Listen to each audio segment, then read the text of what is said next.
अस्सलामुअलैकुम। मैं मियां हुजूर का साहबजादा और खलीफा हकीम शारिक अहमद तारिक तारिकी जहांगीरी आज एक बार फिर आपकी खिदमत में हाजिर हूँ। वो अहबाब जो माह शाबान की 3 तारीख को, यानी कि 3 की शब जब लगे, 2 तारीख मुकम्मल हो, मगरिब के बाद 3 लग जाए, तो उस 3 की शब को बाद नमाज तहज्जुद, यानी कि तहज्जुद इस दिन आपने लाजमी पढ़नी है।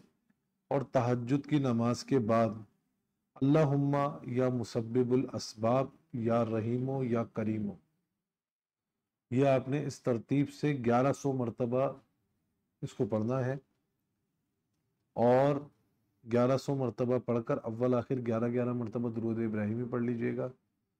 और 1100 मरतबा जब इसको मुकम्मल पढ़ें, उसके बाद 2 रकात नमाज हाजत पढ़ें। और अल्लाह रब्बुल इज़्ज़त से, अगर आप और साहिब औलाद लोग हैं तो अपनी औलाद के लिए, और अगर अभी नौजवान इस अमल को करना चाहते हैं तो अपने मुस्तकबिल के लिए अल्लाह रब्बुल इज़्ज़त से अपने मुकद्दर की बेहतरी के लिए दुआ करें। तो इंशाअल्लाह अल्लाह रब्बुल इज़्ज़त इस अमल की बरकत से, और जो वालिदैन हैं वो अपने बच्चों के लिए पढ़ना चाहते हैं तो वो अपने बच्चों के मुकद्दर के लिए पढ़ें। और जो लोग भी अपने लिए या किसी दूसरे के मुकद्दर के लिए पढ़ना चाहते हैं वो इस अमल को लाजमी करें। और पढ़ने के बाद 2 रकात नमाज हाजत पढ़ें, फिर अल्लाह रब्बुल इज़्ज़त से उनकी मुकद्दर की, नेक मुकद्दर की और अच्छे मुकद्दर की जो है वो दुआ करें।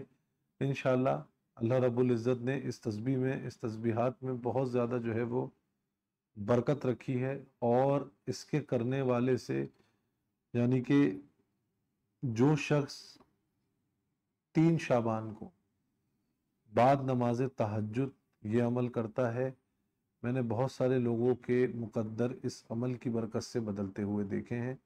तो मेरी तरफ से आप तमाम अहबाब को इजाज़त है।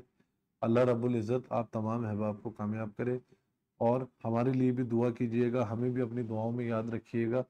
जज़ाकल्लाहु खैर। अस्सलामु अलैकुम व रहमतुल्लाह।